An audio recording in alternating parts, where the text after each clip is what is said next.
Everybody, welcome to the November 2025 Read Cohort. Yeah, if you want to turn your camera on, go ahead. It's a pretty small group so far, 45 right now. Um, and we don't have a big uh, presentation today. With the shutdown and everything, we delayed things that we had scheduled, and people weren't able to be ready for this. So, um, mostly here just to keep it continuing, try to handle any questions that people might have. Um this can go in any direction that you all want it to go. Um, so we can start off that way. I did think that if people were pretty quiet, I would go over the Read Cohort Google Drive just to, show people what's in it, see if people have ideas for what to put in it that may not be there. Um, it's a tool for just getting information out, and it's there whenever people need it.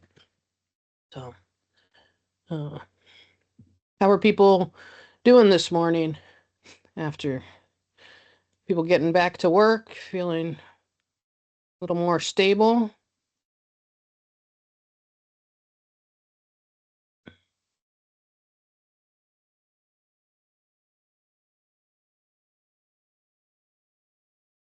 All right. Um, well, if you have questions, things you want to bring up, put them in the chat or just turn your camera on, take your mic off, um, and shoot them out there. But I will definitely starting to get a few more people. 69, 70 people. All right, I'm going to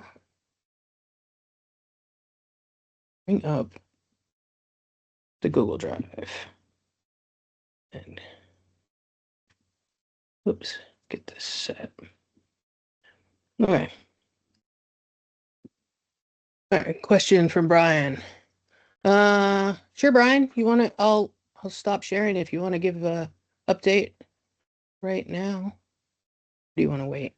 No, I'm good. I was just going to say the resource advisor subcommittee is we're getting at a, monumental point here. Something when we were created, what, Lynn, 5, 6 years ago. Yeah. This point, that the Fireline Reef position is going to be accepted into PMS 310-1 to be an official position. Um, the so that's we were pushing for more positions, but it's the one we're getting right now. Everything is on track, so it will drop out of the federal supplement. Will be in 310-1 as an officially recognized position. The training will be M280. That is has been developed as part of the IPTM process. Um, It has been, Lynn was actually part of the test run of that course in California earlier this year before the shutdown. Um, Incorporated feedback from it and worked through any changes, fatal flaws. There's been some stuff it was great to teach it and be able to get some real world feedback for it. But that will be the official course for that position.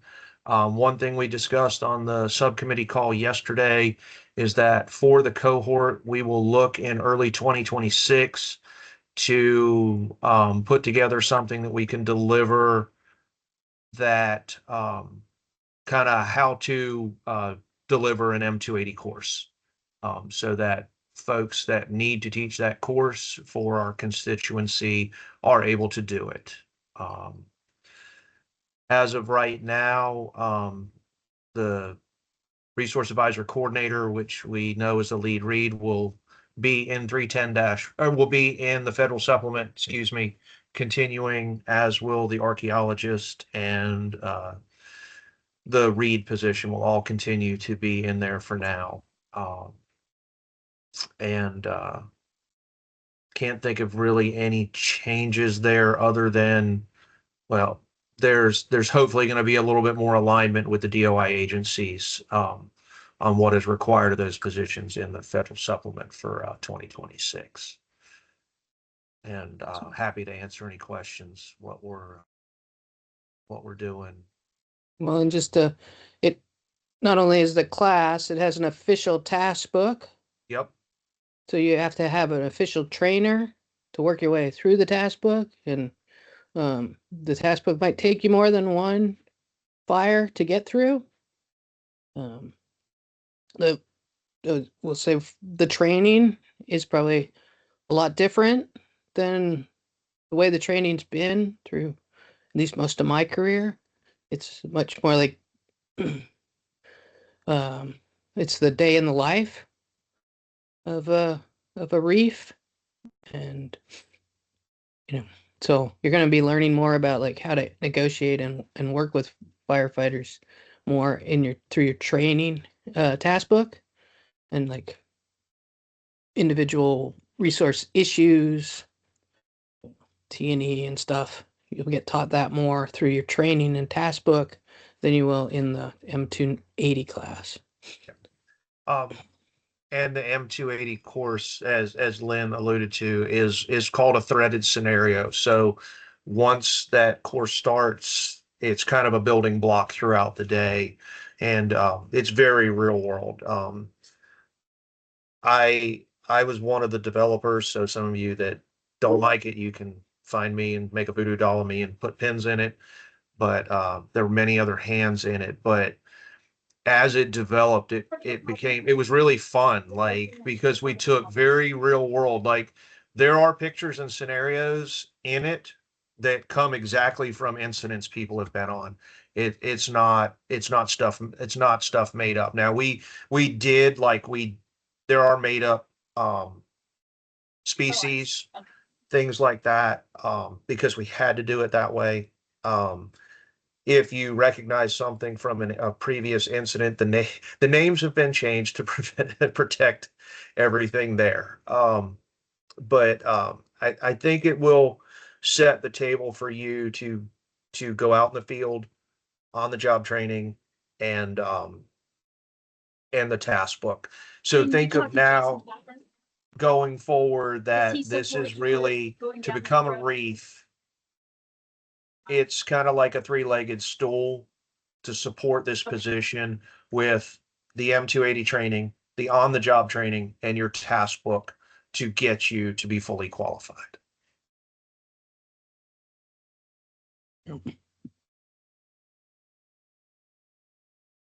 And yeah, that training brings it much more in alignment with how a regular firefighter gets trained. Uh, and hopefully that'll allow us to be a little be safe on the fire line. So there's a couple questions in the chat or comments.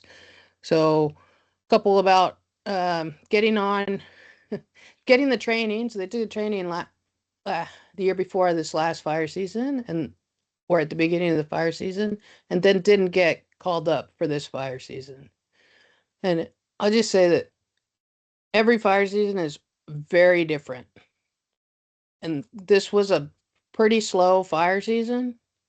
Um, like there are some incident management teams that really didn't go out very much at all. My team went out twice and only went to the pretty much the same fire.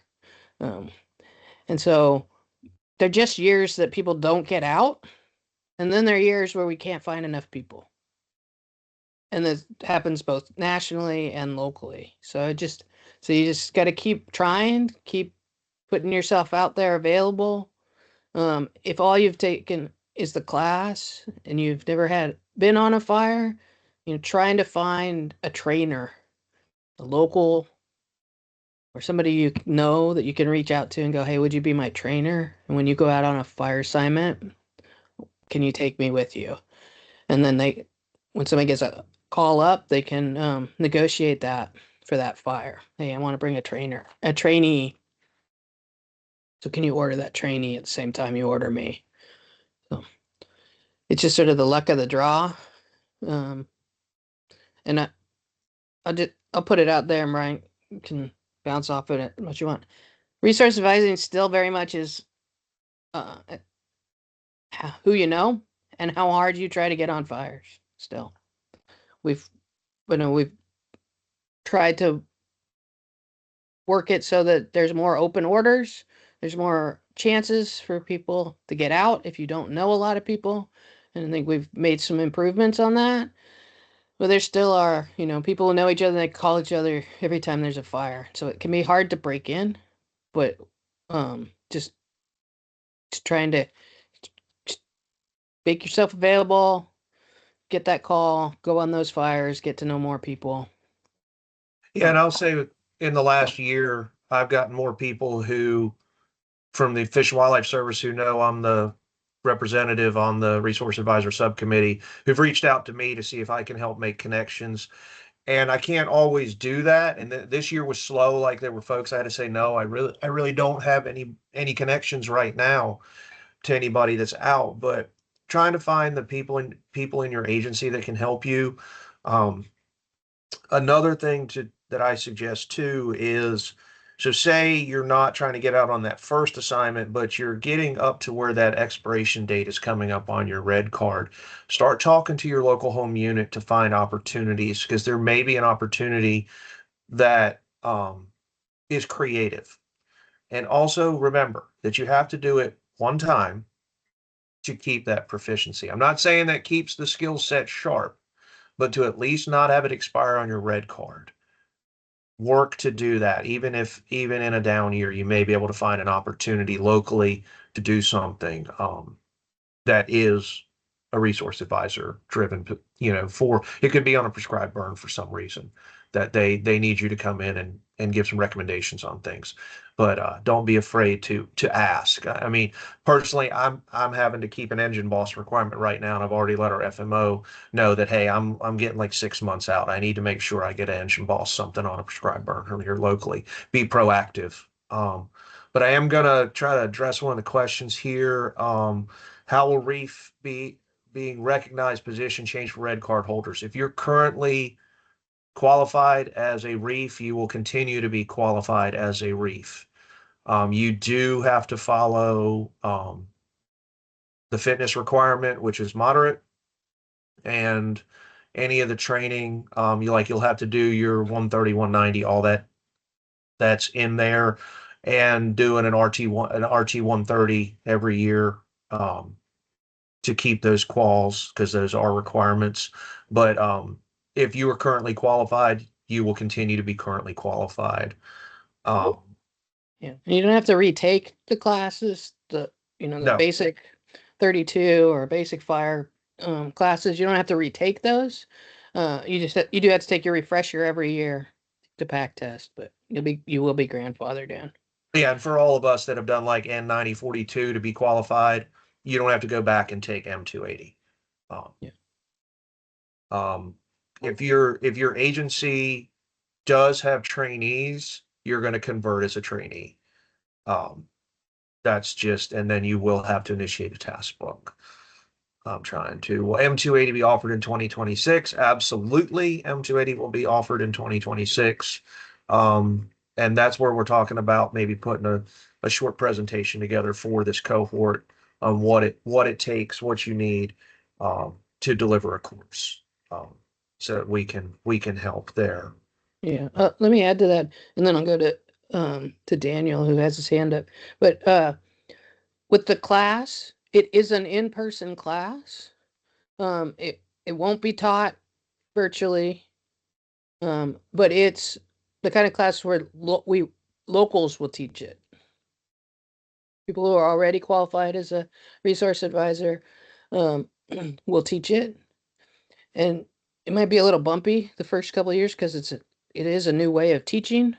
A lot of resource advisors aren't used to we're used to just teaching, off of slides and presentations, like ologists, but this is much more the interactive, um, sort of playing back and forth and having people talk to each other and do little skits and interacting that way. So the coursework, the slides, and everything will be made available for people, and then people will have to teach it locally. So that's going to be a big change. We're so used to, I say, these over the last, especially since COVID, we've put a lot of people through the online class. Thousands of people have gone through the online class. Um, but this is going to be different. So people who are already on your local unit should start be thinking about, okay, when can I teach this? How am I going to teach this? Who's going to be on a cadre? You don't need a big cadre. It can be just a couple people. But Yep. I think you need at least two to be able to do the radio stuff. Um, Only one of them needs to be a reef, and it could be a great way to incorporate your some of your local fire resources for them to gain knowledge on what we do on an incident. Um, the big thing I will tell you, if you're going to teach it, go ahead and read the materials. And you're gonna have things that you can look at that are scripted. We've done a lot of this to really give you a great package to work from. It's not you. Yes, you're gonna ad lib little parts of it, but if you go ahead and read everything that's be provided, you'll be set up to teach a great course. Um, I think Daniel has a hand up there. yeah, Daniel Michael, Oh, yep, sorry. is that noise? That is me. That has a hand up. So I had a couple thoughts on training. The first one is regional priority trainee lists. Each geographic area manages theirs a little bit differently. I think you'll see them more likely to get used now that it's a PMS 310-1 position. The one in California, which is technically shared by two geographic areas, north and south, that is a list that's maintained of people who are currently available, which makes it really easy for IMTs to use because you know if somebody's on the list when you call a coordinator that they're available and will come to the fire. So we use that really heavily back when I was on teams to mobilize trainees. So that would be something good um, to look at if you're somebody who talks with the geographic area training representative who runs the list, or your local training officer who puts people on the list to see if you're set up to handle that. But that's something to look into if you're looking to mobilize as a trainee. Um, and then Can I? unrelated to our conversation, but related to training, something I was thinking about a couple weeks ago is RX 310 Intro to Fire Effects. Um, that is a class that I was thinking would be really valuable for resource advisors because and keep in mind my perspective is more from the fire side because I'm not a resource advisor. I just like to hang out with y'all. Um, but I am often on, well, I used to frequently be on the other side of those conversations. And so much of protecting resources is knowing how the fire interacts with the resource. And do we need to exclude fire? Is it better to let fire go through and not have ground disturbance? Can we burn it in a way where there's low residency time because the fire moves faster, whatever. Anyway, the point is, I think RX 310 is something that would be really valuable for better understanding that. And the prerequisites are they don't require any kind of operational position. It just says students should have a background in prescribed fire planning, implementing, monitoring, permitting, or smoke/air regulating, which theoretically should be all of y'all, and then satisfactory completion of pre-course work. It is one of my favorite classes that I've taken. Different runs of the class I think are differently fun. Mine had a lot of like outdoor field trips, and it feels much more like a college-y type class than your typical NWCG class. So just something to think about if you're Forest Service. Non-fire folks have a training code. Um, Non-fire folks have a training code that can be used with a consultation with their training officer that actually comes out of suppression funds, so they don't have to use their salary and expense on. It's like WFSUTR or something like that. Vague memory from when I used to be a training officer, but That's something to talk with your training officer about if you want to take the class. It is required for burn bosses, so competition's pretty heavy, but I think it's something that is worth pursuing. Uh, Answering to the question in the Well, chat, it's not a can list I? of reefs. It's a priority trainee list for all priority trainees, and different regions manage it differently. So you'll have to work with your training officer, and And every geographic area has one.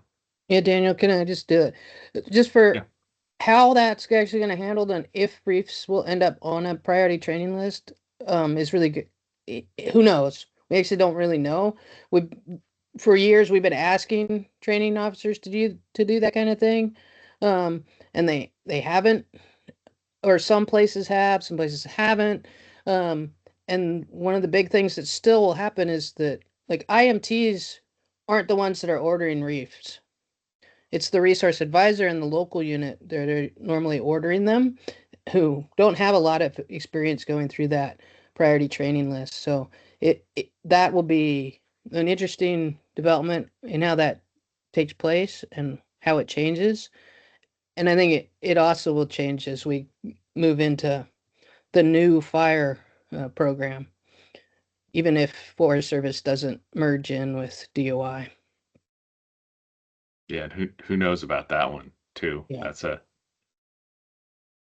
Yeah, I'm learning more than I even want to speak about with that whole thing right now as being a committee chair. So um, there's quite a bit going on. Yeah. one. And I have learned that the messages that us Forest Service folks are getting and the messages that DOI folks are getting are not at all the same about that particular subject. So uh, I am as somebody who runs an interagency facility, I'm just waiting to hear something actual about it, Yeah. and Uh, find out if my job is redundant or not. yeah, it's going to be an interesting winter with all of that. Um, Somebody does have the question about the different quals, the different positions in Resource Advisor.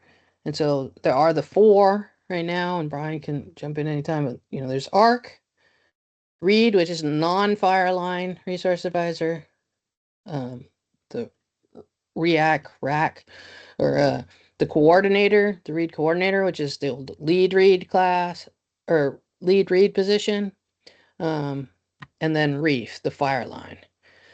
And Fireline Resource Advisor will now be formally um, the exact same way as all the other major positions in fire, but the other three are still there. They're still in the supplement. They still have different uh, training for the qualifications. It's just that those three haven't gotten every single agency to agree to them yet. And so, especially like ARC,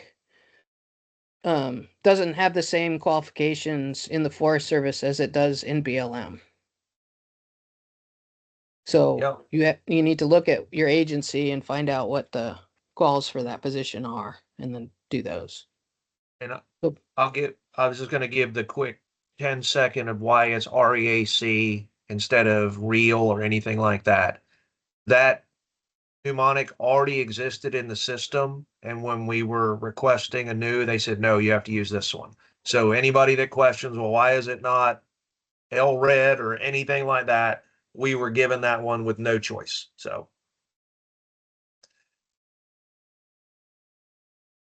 um, um, there's in the chat an article talking about cost benefits and fires. If you want to look at that, there's a link to it. Um, Instructors. Um, yeah, if the Connor, that's it. If it's not being taught locally, you got to find the closest one, or one that you can travel to and use. Talk to your fire people about using the fire funds to take that training. So yeah, that and I put in the chat, a qualified reef can teach the course and will need at least one assistant that does not have to be a reef. So that'll be your cadre. You can have more people in there to help. It's fine, but at minimum, it's what you're going to need. And you'll see once you see the package, the final package, I think it's back in the contractor's hands right now for the last before we get the package, so I don't have anything to share. There was some stuff I may or may not have done when I was not supposed to during the furlough to help things move along. Um, but that did not affect us, thankfully. We were very concerned that the furlough was going to put a halt on this very long process, and it thankfully did not. Um, and I appreciate the info on 310-1. I know we can't get it as a suggested, like to that where it says these classes suggested to help for the development of this position. We actually had more for some of the positions, and we're told from above that we had to cut some of that down for all 4 positions, whether they're in the federal supplement or in 310-1. There was a question about the availability list for reefs. Um, and that's going to have to be answered by somebody from the Forest Service. I do believe that was supposed to be set up on a national level within the Forest Service, and it was only for Forest Service uh, reefs. I don't know how that went. It was sort of patterned off bear, having sort of standing bear teams and list available people, and you could call off that list. Um, I guess based on the question, I would say that it sounds like Region 5 did it and used it last year. Anybody from the Forest Service, can they speak on that?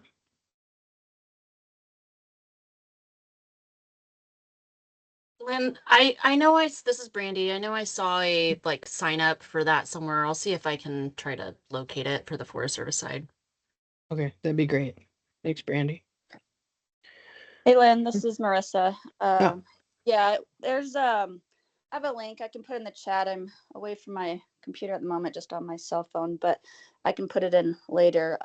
Yeah, it started. You're right on. It started with Bear, and just this year they added some read parts to it where you can check some boxes.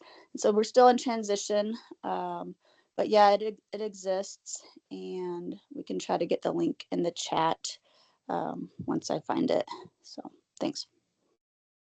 thank you. There's a comment about reeds not being called out and being difficult to go out on a fire. I mean, it's an arc, um, and that reeds doing arc. We would hope. We've been trying really hard not to have reeds do arc, but you know how people order and what they order, and that's based on the local unit and the fire. That fire, and sometimes there are people there, and sometimes there aren't. So, yep. I'll just not only jump on for RX 310, which is the fire effects class. Um, it- you know, the more fire qualifications, more fire trainings, the more fire you can be on. You're just gonna learn more and have more slides, as the firefighters say, more slides in the deck, and be able to work better. So, keep up your training. Fire is all about on the job training, and it's really hard for resource advisors to do that when we have a whole different job and we don't get the every single day on the job training in the um, next to the engine or in the when we show up every morning. We're so the more you can sort of make your own ways of getting that training and going to conferences on fire effects and reading articles and stuff, the better off you'll be. But you know, you can only do what you can do. Trying to do this, yeah. Wildland Fire Learning Portal. Go in there, look for classes, um, see where they're taking place. Just trying to go through the chat. Um, Yes, the task book is, Brian said that. Okay, there, Brandy put the link for the SharePoint for the Forest Service for that read roster. Yeah, this was a very, very slow fire season for some people. Okay. Um, Qualifications expire, usually expire after 5 years of not using them, but I don't know what I'm not sure if that's true for all positions. You have to talk to your training officer or look at your red card, and it has expiration date, and they update that expiration date every year that is on your card. If you Lynn, didn't go ahead. I was going to say, I believe right now, and this is one of the things I was trying to look up, kind of related to that. I believe if it's in the federal supplement, it's a 3 year, but with Reef going to 310-1, it'll be a 5 year. This was one of our justifications for moving the positions. But again, like Lynn said, the easiest thing is to look at your red card. You'll be able to suss it out how long you have. But I believe that is the way this will go. The other thing I'm looking up is what quals maintain for what. There was a little bit of a change to that we didn't foresee, that was not within the control of the subcommittee as we were moving this forward, and that's what I was trying to look up. So give me a second there. In the beginning of next year, we'll have a whole read cohort just to talk about this when it officially becomes officially becomes published in the 310-1. So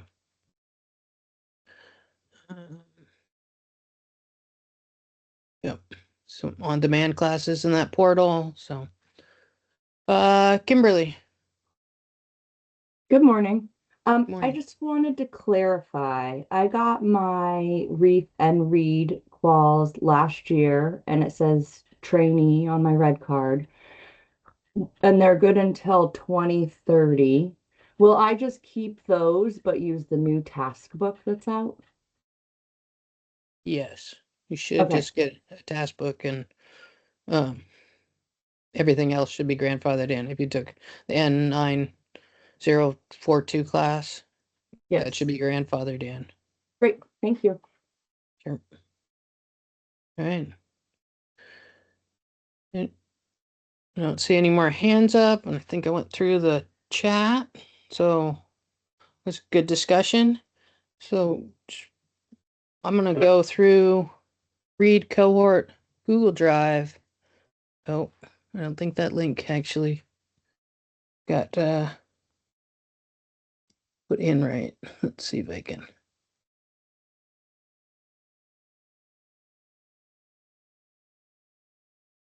All right, sorry. Don't think now my computer's being weird.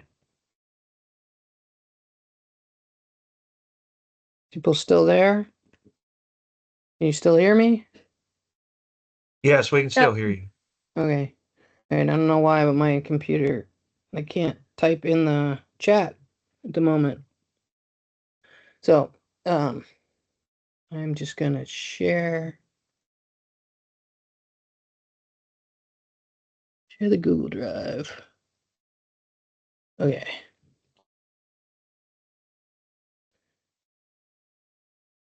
You see the drive? Yep, I can see it, Lynn. Okay, cool. One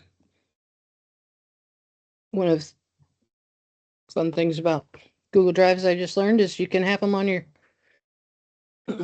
when you own it, you can have it on your desktop and up and down, do it like anything else in your Finder.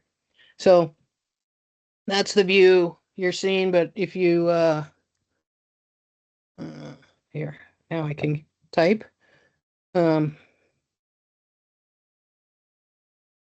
It's just www.tinyurl.com/new read cohort. Because we used to have an old one. But so if you go in there, you should get these same folders. I tried to build this as sort of starting at the beginning, little information about the cohort, and ways of getting, the calendar link, the info just about the cohort, an inbox if people want to give us things. And then from there, some more information. So we have under the +1, we do have these two sheets, spreadsheets. One is you mean, I think but I don't think I'm sharing so you can see it when I open the spreadsheet, but the one is the request. Like if you have a request out there, Fire is looking for more resource advisors and they're having trouble. They already put an order out and they just want more people to know that order's out. And contact us. The instructions on how to do that are at the top of the spreadsheet, and then we'll put that up there and we'll put a notice out on the Facebook pages and try to get that information out. And then there's the trainee list, which is people have taken the basic classes and they want to find a trainer, and they're available. So we have that out there. We do not have what the Forest Service now has, is that availability list. We tried that for a while, for a couple of years. We tried that, and just with how many resource advisors are out there, we can't handle that. We can't handle dealing with that many people asking, and whether people would call us and say, "Hey, I'm available," or they'd put themselves available on that list, and then they would never change it. And somebody would call them and they'd be like, "Oh, I'm not available." And like, "Well, you were on the availability list." So we said it was just not worth it to do that. And then we did try to put this folder that has agency coordinators, if there are coordinators out there. So the Park Service has regional coordinators, and then the Forest Service has regional coordinators too.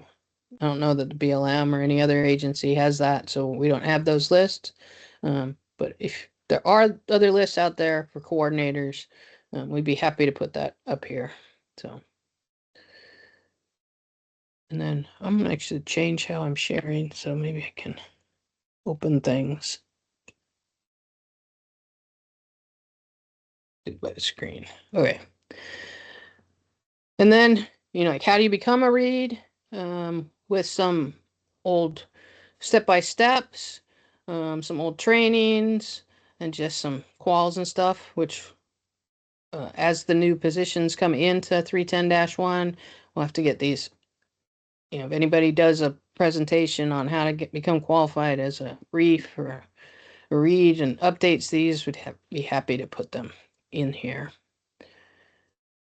And then get the trainings. This is when we first started, it was just a conference call. So we just have the agendas for some of the original ones, some of the voice recordings, the PowerPoints, and everything else. But all the new ones that have been recorded, those are on the YouTube, the Resource Advisor YouTube channel. So go to that.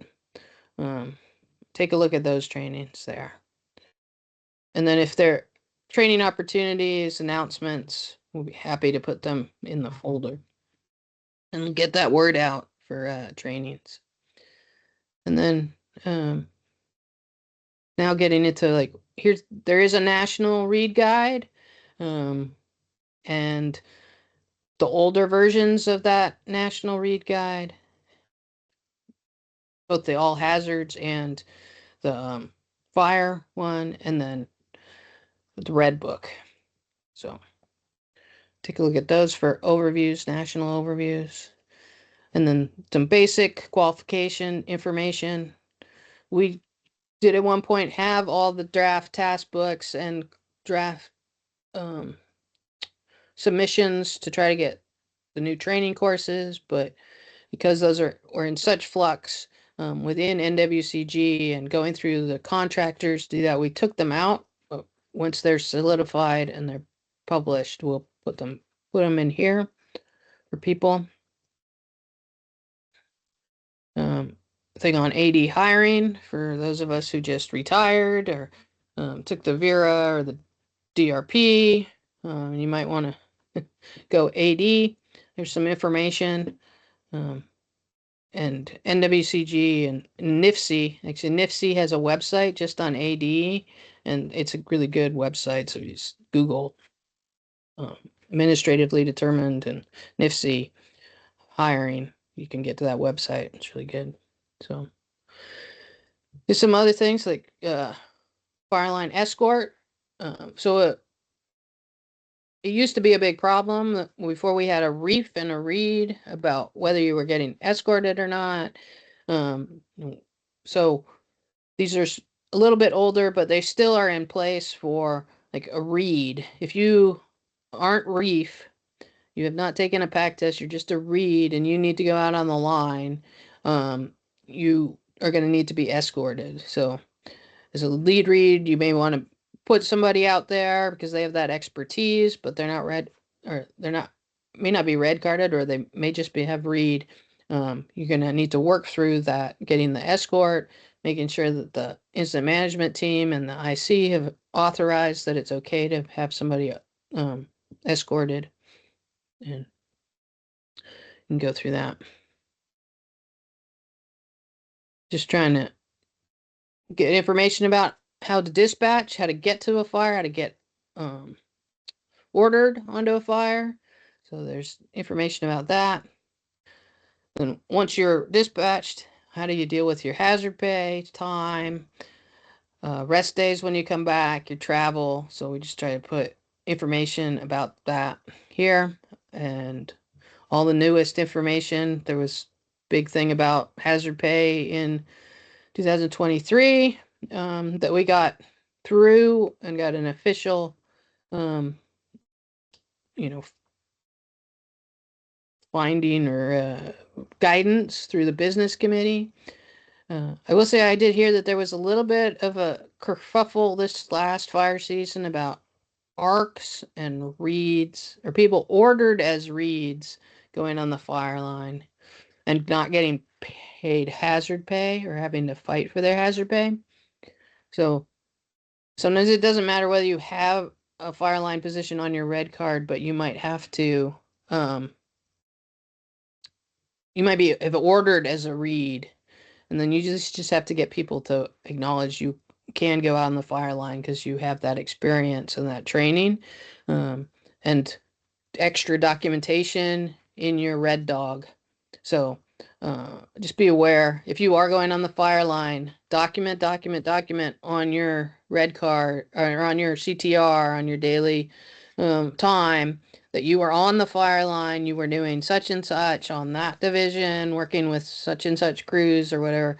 And that's not just for resource advisors, that's for everybody on the fire. So don't think about them picking on us.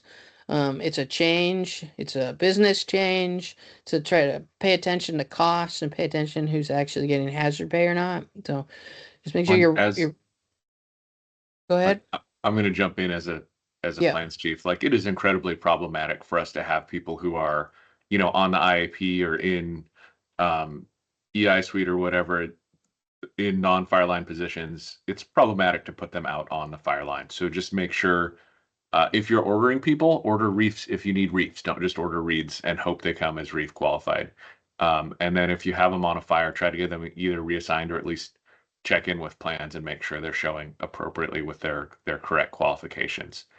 Because if you show up as a reed, we're not verifying that you're also a reef because you're not there as that, right? So that's really important, and it's something we've dealt with. So it's not just like oh, we don't want to give you hazard pay. Like, we shouldn't be putting you on the fire line if you're there as a reed in anything other than an escorted visit. And escorted visits are not one of the things that gets hazard pay because it's a visit. It's not being assigned to the fire line. So please help out yourselves and my fellow plans people, and make sure that you are at the incident as what you're actually doing, and whether that's getting reassigned or just changing how we're listing you on the IAP so that we know what you are. That needs to happen. Yeah. Sorry And for if you, jumping in there, but it's no, pretty thank you. important. And you might be able to, like, if you are ordered as a read, but you get there and there's a decision, oh, well, we need reefs more than we need reads, you can go and get that changed. You just have to go through the right steps. You need to, go back, and you may have to like do a paper demob and then a remob. That happens all the time. Um, so don't be afraid to have that change, but get you if you're always going to be out there on the line, but you were ordered as a read, well then get it changed. So then you won't have to. You still have to document. I get hazard pay for what I did, um, but you won't get that back and forth as much. At least you shouldn't. And as an ARC, so for a long time, ARC did not require a pack test at all. That changed for everybody, I think, except for BLM, when we updated the supplement. So there is now a pack test for ARC, which means it's a fire line position. That hasn't really always gotten down to finance. And the finance people may be still like, oh, well, ARCs don't get hazard pay because they aren't, fire line qualified. You're like, no, wait, actually, here's my position. This is fire line qualified. So, hey, Fran, is that what you were confirming, that there was a problem with hazard pay on a fire? Yeah, okay. Um, and then Molly, you have your hand up and you put a comment about lead read. Yeah, I guess I was just curious if there's been any discussion about that with lead read, because often you are a reef, but if you're ordered as a lead and you go out to the fire line, if that's causing any confusion or if that's been discussed at all. Yeah, I do believe that was part of what happened last year. That's what I had heard, was a lead read who ended up going on the line a lot. Um, and they, I think, had been ordered as a read, not as a react or rig or whatever you want, however you want to say that acronym. But the the react actually requires a pack test. It's a light pack test, so it's a bit, and we did that on purpose because big there was that request that lead reads might want to go out and check things out. So it can go on the fire line limited. It's supposed to be limited. I do know that there are some lead reads who go out a lot and really like to be on the fire line and are on the fire line as much as their reefs. But that it's not really how we tried to develop the position, because the it's a coordinator position, right? It's coordinating between the IMT and your reefs and working that out. And so the idea was that it was a little bit higher level than being on the line, and definitely on smaller fires. That's a change, but um, it does have a pack test, so you can go on the fire line. Yeah, all and right.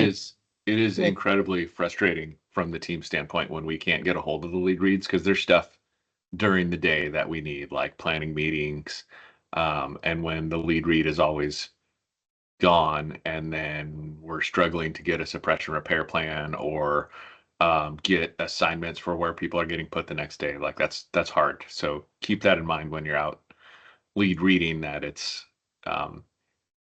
or read coordinating, I guess, um, that there are other responsibilities. And I know for me, it was a really tough transition from field going positions to in ICP all the time positions. And there's definitely a balance there. Not that you should never go to the field, but making sure that you're meeting your responsibilities in a leadership role and not just a field going role is pretty important. Yeah. Thanks, Daniel. Yeah, I agree with you. The teams won't ask you questions if they know you're never going to be there. But if you're there and they're going to they'll ask you questions, and you can build that rapport and that um, information going back and forth. So you never know when ops is, or air ops is going to walk in and go, we just got a call to put retardant in, and uh, I want to bring this through without going through any retardant avoidance areas. Help me. But if you're not there, they're just going to start dropping retardant. Okay. Equipment, again, this is getting towards like being, now you're on the line, you're dealing with stuff. What do you want to bring? What do you want to bring with you? And tools of the trade for that. Where do we fit within the ICS? Like how do you speak to the incident command team? They're intimidating. They can be intimidating. They don't mean to, but it's the more you work with them, the more you realize they're just like everybody else, dealing with stress and all the stuff that's going on. But it can be hard to find your spot. So just beware of that. A little bit more about the roles and responsibilities. This good, getting sort of old now, but this duties start to finish is a really good one. It starts with preseason and what do you need to do preseason, the start of an incident. But I don't think with WFIP is around anymore. So that's WFDS. Here we go. Soon to be WFDS. Well, it is fully WFDS and it is fully GIS WFDS now. So, but it's still, the concepts are the same. Like where you're going to be, assistants, working with the team, and this is a good one. Like if you're trying to figure it out. So, how to be an effective advisor. How do you talk to people? How do you work with people? How do you get them to get on our side and that we're not getting in their way, but they're trying to figure out how to stop the fire while protecting the resource at the same time. So, yeah, it's an old document, but it's still, I think, a good one. Somebody who has time and wants to update it. This one, fire things to know is sort of a catch-all, different things. Love to update this leader's intent and agency leader's intent to the new one, and we'll see how they come out in 2026. But then some acronyms, some operating guides, just some different things to learn, like what the fire people and IMTs do. And then you got to work with your boss, right? You got to work with the agency administrator. And so a little bit of information about that, the task books. Forest Service has a different task book for AAs, agency administrators, than any other agency, and they have like the 3 levels and different guides. So you'll see, especially anybody who's worked in on big fires in the Forest Service have seen the training groups come by. So you might all of a sudden have 6 AAs in a meeting, and they're all learning how to do it, getting through their task book. Delegations of authority, everybody gets delegated. The team coming in is delegated. Even a type 5. A type 5 IC usually gets a pre-season delegation of authority to allow them to do what they need to do when there's a fire that starts. There's delegations of authority for working in the wilderness. I've gotten delegations of authority for being the lead read, expectations of what the agency administrator wants. So these are just some examples of that, some templates if you ever have to build one out. Here we go. Some more about working with the incident management team and how to do that. So I tried to just do the kitchen sink of this, and it can be a little overwhelming. And if you see stuff that's totally out of date and you don't think is relevant anymore, just get a hold of me or any of the other managers and we can talk about it and pull it out and stuff. Be nice to streamline these, but also wanted to there's so much that happens on fires that every fire is a little different. You might want an example from a previous fire that dealt with that issue and you haven't ever dealt with the issue. So that's what this sort of is the kitchen sink. As a lead read, you have to do briefings. So here's some examples on briefings. You might want to in brief new reads and reefs that are showing up on the fire and tell them what's going on. So some examples of that. This one, I just updated this just like last month, just a couple weeks ago. I went in and tried to add every single local unit guide that I could find that I had on all my dispersed drives from everything and tried to put them up here. So if you're looking to build a local guide, the Forest Service now has, or the Park Service has the LURG, the local area resource guide, that they're building new ones for all the units. And you want to see what other people have done. You can even use this if you're going to a fire on one of these units. You get called up for a fire on the Rogue River Siskiyou. You can pull up and see what they have. And then if you have one that you'd like to get out there for other people to use or to look at, just shoot me an email. You can actually, this is open that people can put things in these folders themselves. So you're welcome to just drop it in there, but you can also just, send it to me and I'll add it. And then, an ideal doesn't always happen, but if you have a fire that has, you don't need everything that's in the local unit guide and you're going to make an incident specific read guide. Here's some examples of some. Again, if you have examples that you want to get out there, love to have them for people. This is another way to, if you're going out to a fire on some unit, you're going out to, where Cameron Peak was. I know it went into Rocky Mountain, but it was on, was it on the GMUG before it ran into the park? You could look at what they used in 2020 for Cameron Peak fire. Okay. And then fire effects, probably the best is the general technical reports. 42, which has 6 different ones. There's one for fauna, flora, archaeology, soil and water, air, and invasive plants. They're getting a little old now, but they are still great resources. There is so much information out there about fire effects that I just kept this pretty clean on these large scale publications on it. If you need more, I have a ton of stuff that I'm also trying to organize. And now that we've built through everybody helping with costs on this, got the bigger Google Drive, and I'll start sort of in a different place, but easy to access more information about different fire effects and stuff. So you can get overwhelmed, but you can also just go to Google Scholar and try to look stuff up. So did split some things out. So there's archaeology and cultural resources, some of the different guides, different ideas on site protection, and things like that. Other natural resources is on a fire, botany, caves, hazmat, invasives,